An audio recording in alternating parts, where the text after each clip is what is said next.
Ladies and gentlemen, welcome to the video. I'm GetGoodGuy, and today, with Battlefield 5 on the horizon and multiplayer footage of the game even closer, I figured I'd start a discussion about weapon balance to see what the general feeling is out there for the main tools we use in the game, and allow you guys to put forward your points to be read by those who both agree and disagree with you. So yes, this is one of those days where I strongly urge you to get involved in the comment section and share your opinion for all to see. Just make sure to keep it polite and dignified, please.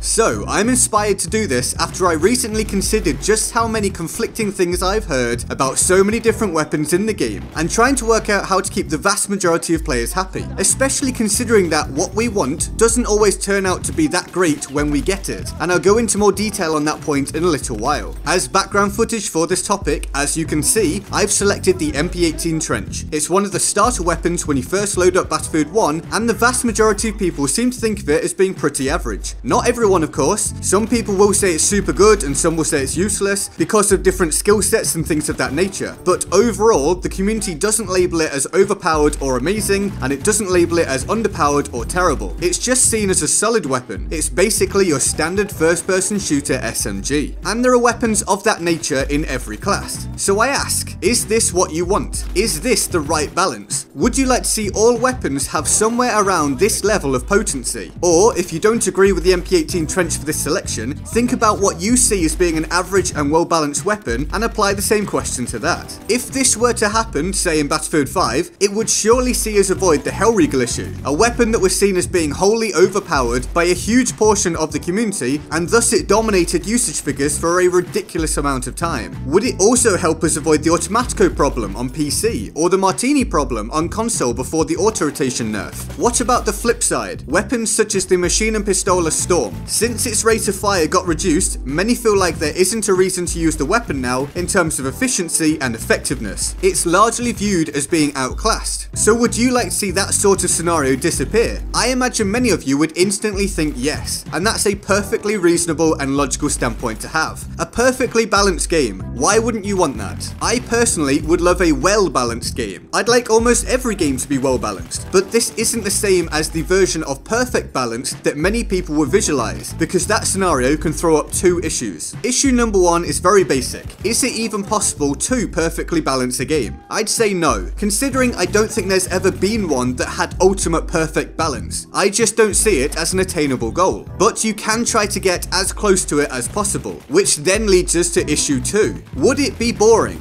That may sound completely ridiculous, but hear me out. Let's look at Destiny 2 as a case study. In Destiny 2, they got rid of random perk rolls for their weapons. This was so Bungie could better control the strength of individual weapons in order to maintain balance. They also shifted around which combinations of weapons you can utilize at one time and reduced the amount of ammo available for, let's just call them, more powerful weapons. This would seemingly bring the game at least closer to being perfectly balanced than the original title, right? Well, yes, it arguably did. But do you know what else it did? It made the game boring to play for many people. The flavor was gone. Now, Destiny is a looter shooter, so there's added importance to how special weapons and such like feel, but the basic concept of how fun it is to fire your weapon rings true. So what did Bungie announce just yesterday for their year 2 plans? That random rolls will be returning, and that you'll be able to utilize almost, if not any combination of 3 weapons at any one time. So balance, potentially destroyed, but fun factor, potentially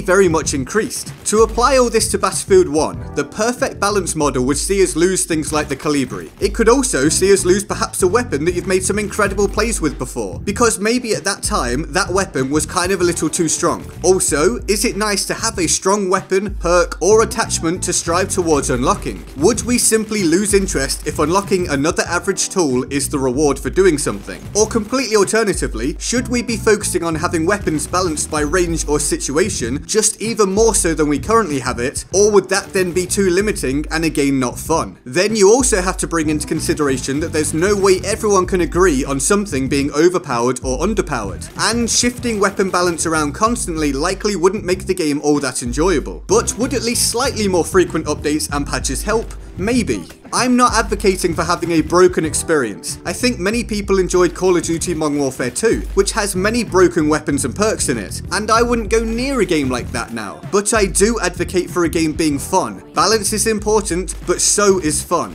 So I ask you, what is the right balance? What do you want it to be in any game you play? Do you want a perfect balance? Do you want variation? Do you want strong guns and weak guns? Where do the limits lie for both ends of the spectrum? What is the right balance for you? Leave your thoughts in the comment section below. Now let's go over to the Board of Awesome for the epic people who allow you to get content from me full-time by supporting the channel on Patreon. They are the main reason why you're watching this content right now. So thanks to everyone on here. If you want to join them on the Board of Awesome, the link to the Patreon page is in the description below and in my pinned comment. I hope you enjoyed the video. If you don't want to miss future videos, turn on notifications with the bell button and feel free to like, share and subscribe. I'm GetGoodGuy and I'll see you next time. Laters.